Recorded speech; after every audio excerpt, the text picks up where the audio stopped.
Are you guys ready?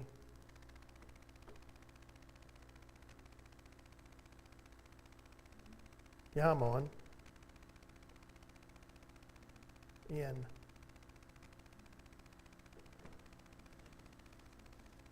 Yeah, I'm on. All right. I finished up that song. My title of this one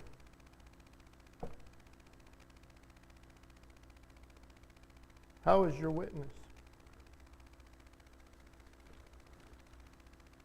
We're going to start in Job chapter 1.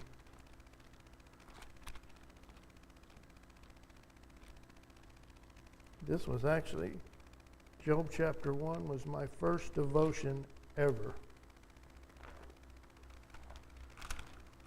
I never have got away from it.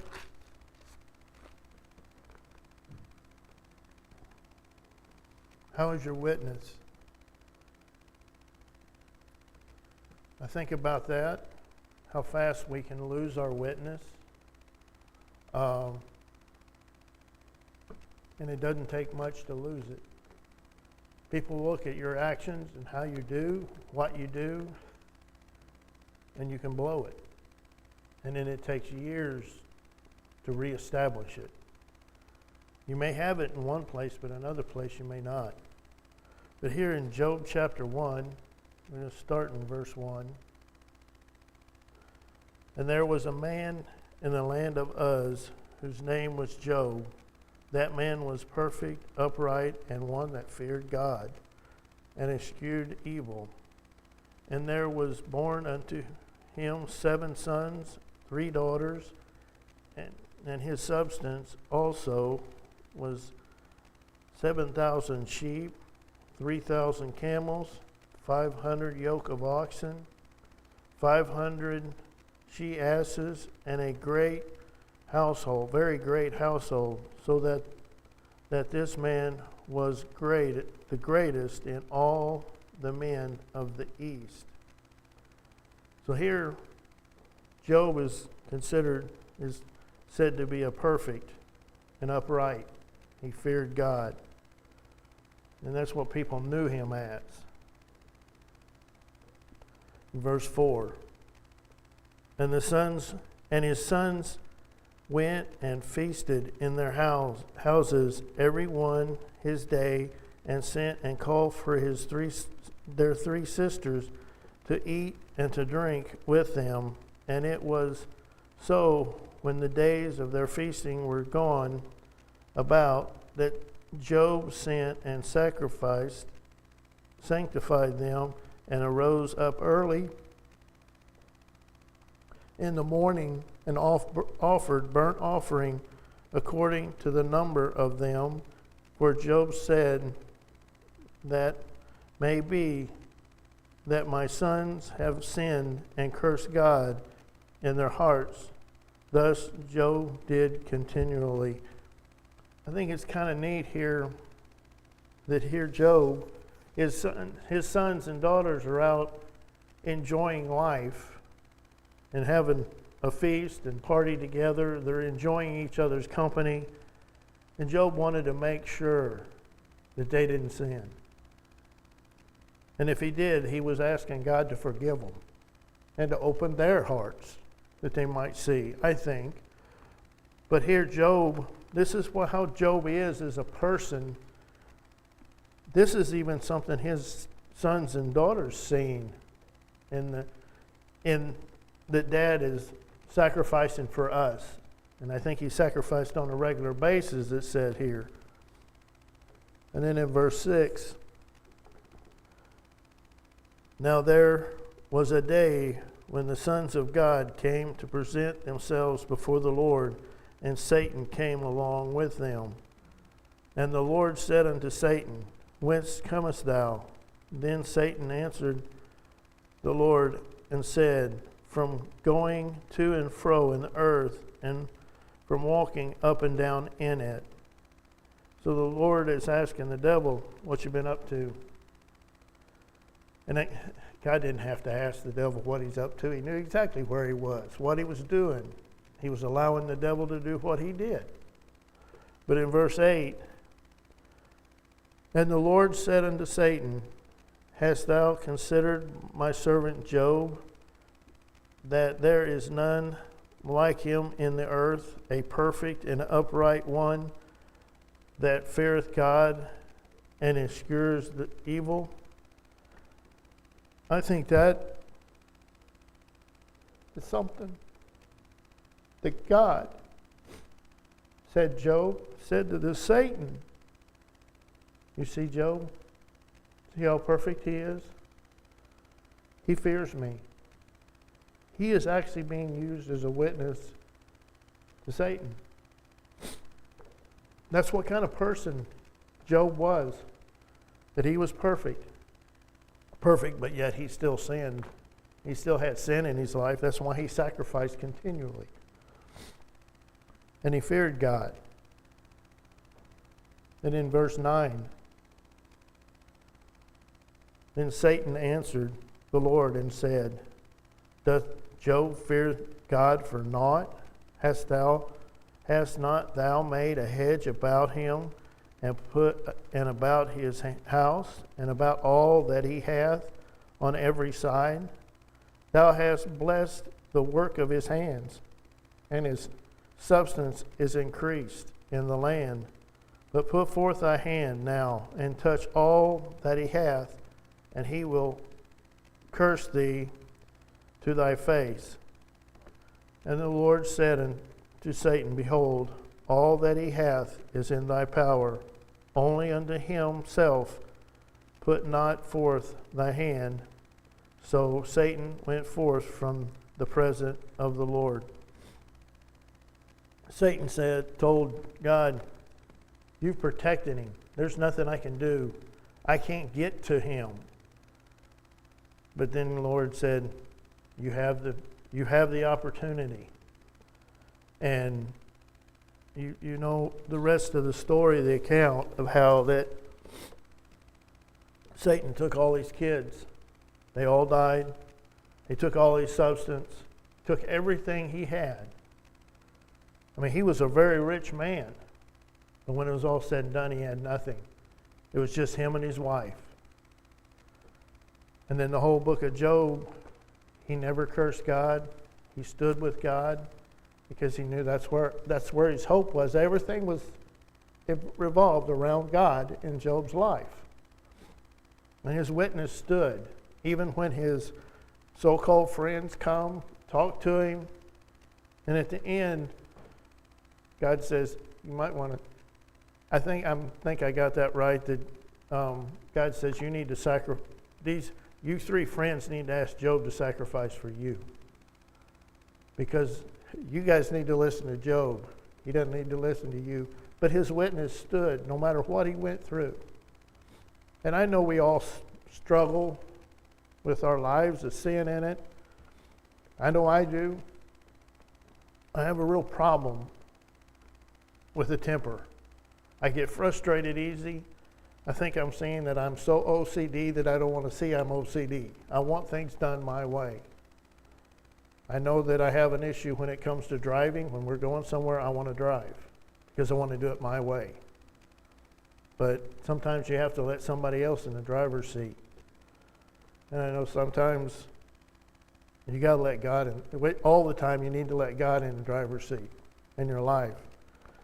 And I know to be a witness, it's hard. But what's your reputation, where you're at, where you work, where you go, all reflects on how you live. And sometimes your whole witness can be blown in 1 minute.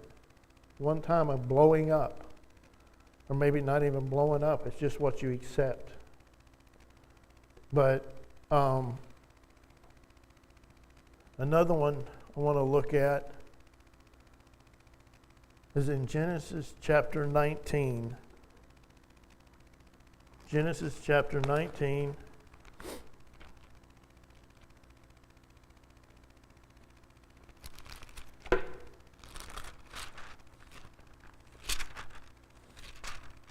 Genesis chapter 19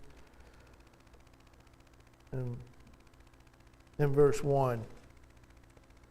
And there came two angels to Sodom at evening, and Lot sat at the gate of Sodom, and Lot, seeing them, rose up to meet them, and bowed himself with his face toward the ground, and said, Behold now, my lords, turn in, I pray you, into your servant's house, and tarry all night, and wash your feet, and ye shall arise up early, and go your ways.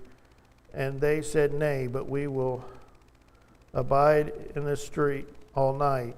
And he pressed upon them greatly, and they turned in unto him, and entered into his house, and he made them a feast, and did bake unleavened bread, and they did eat.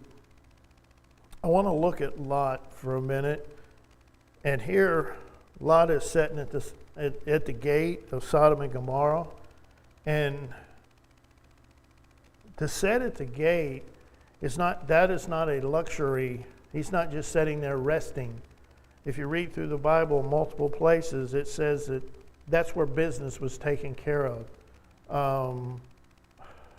Ruth, when Boaz went to the gate of the city, and he sat there waiting on the next of kin.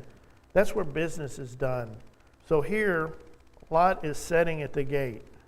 He is sitting at the gate, either doing business, he either has a business, or he's part of the government.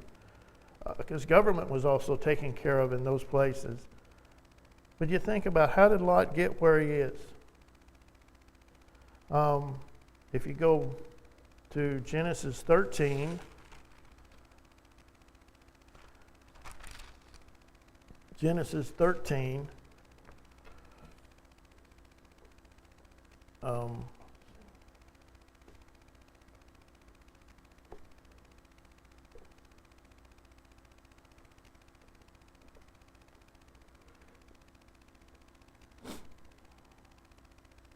all right, in verse 1.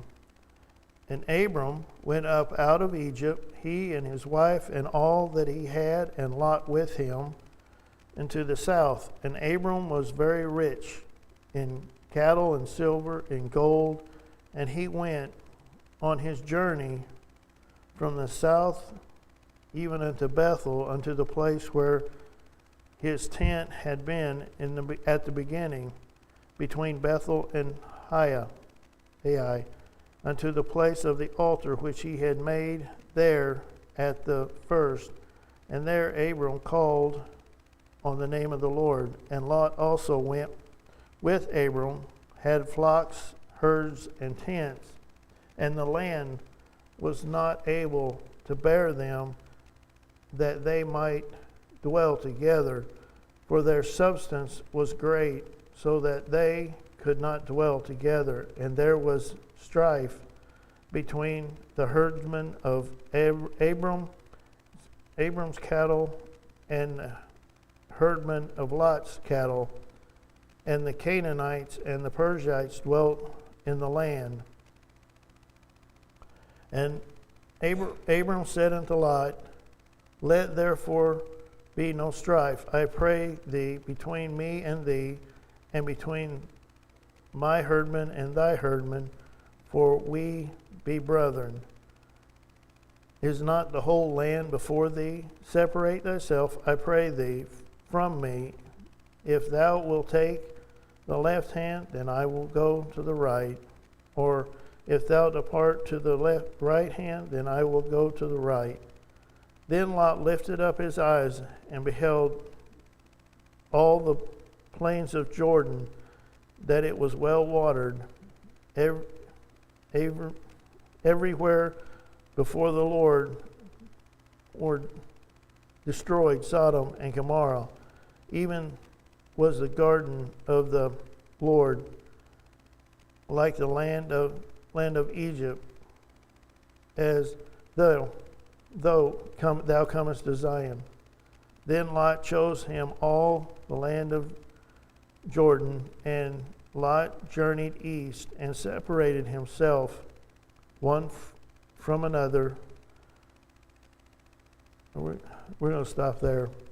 But here, Abraham and Lot they've got so much stuff they can't even live together close. And there's other countries that are involved, and there's 2 other countries that live in the same areas, but yet they are so large, there's a problem. And, in that day, a kingdom would have an area separated just for them, but Lot and Abraham, they just go wherever they wanted. But here, Lot looked with his eyes. He ended up, I think he was doing a lot. He followed after God as long as he was with Lot. And you see that with that. And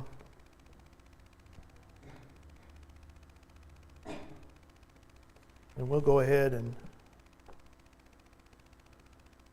Lot moved east. Here in verse 11, he separated himself. In verse 12, Abraham dwelt in the land of Canaan, and Lot dwelt in the cities of the plain and pitched his tent toward Sodom. I think there's the key point right there with Lot and what he did.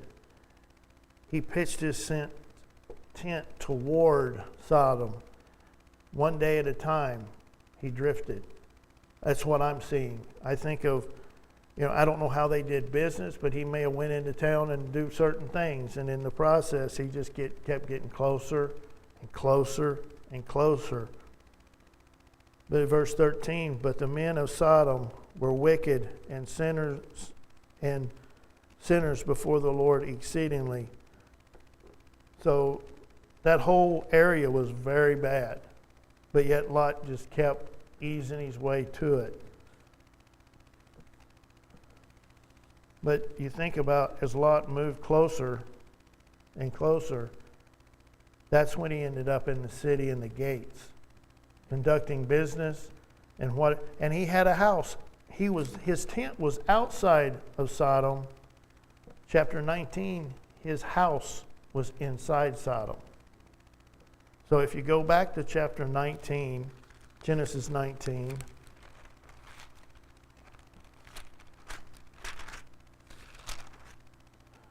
And between Genesis chapter 12, or 13 here, a lot of things that happened in Lot. I believe God was warning Lot. Remember when Abraham had to took his army of the men that was in his own house, that were born in his house, and they went and defeated this huge army and got all these cities back and got Lot because that's what he was going for. Lot was warned beforehand, I think. But if you look in chapter Genesis 19, and we're starting verse 12. So the men, all that's happened here. The people are trying to get into the house, and the angels told them, tell them here, verse 12. And the men said unto Lot, hast thou here any besides sons-in-law, and thy sons and thy daughters, and whatsoever thou hast in the city, bring it out of this place. For we will destroy this place, because of the cry of them is waxed great before the face of the Lord, and the Lord sent us to destroy it. So here, the angels are telling them this place is going to be destroyed. Do you have anybody here that you can take out, that you need to leave? You need to gather your things and get out. This is just like us, where we're at. But, and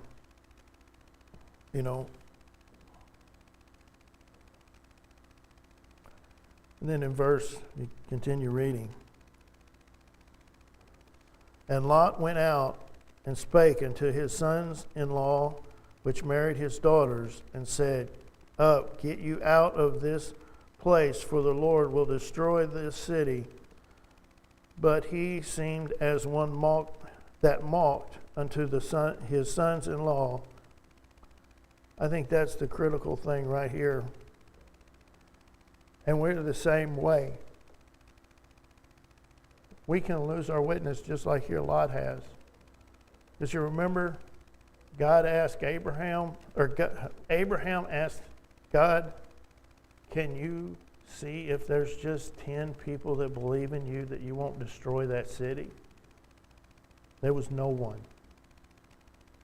Lot forgot where he came from. And I think about this. How many times have we said something in the wrong way? We've lost our witness where we work, wherever. And we seem as like Lot here as one mocking. We just mock. Words don't mean anything. But we know inside, we're like Lot. He knew that this was going to happen. He knew what was fixing to happen. And that's what, and they said that they just mocked at him.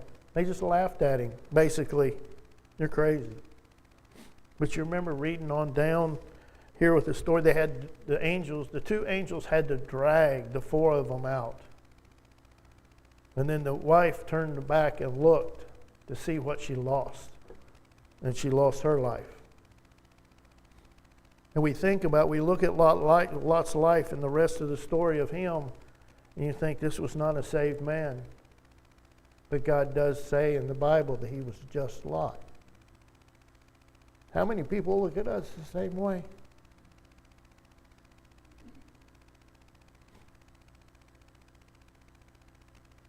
I've always wanted to be the Bible somebody read. But I don't think I'm very good at it. I know I'm not. I want to be better. I've struggled with my temper for years. And I've seen how it's destroyed things, how it's messed up things. I don't know if you've heard, it may have been said here, there was a young boy that had a temper problem, always blowing up.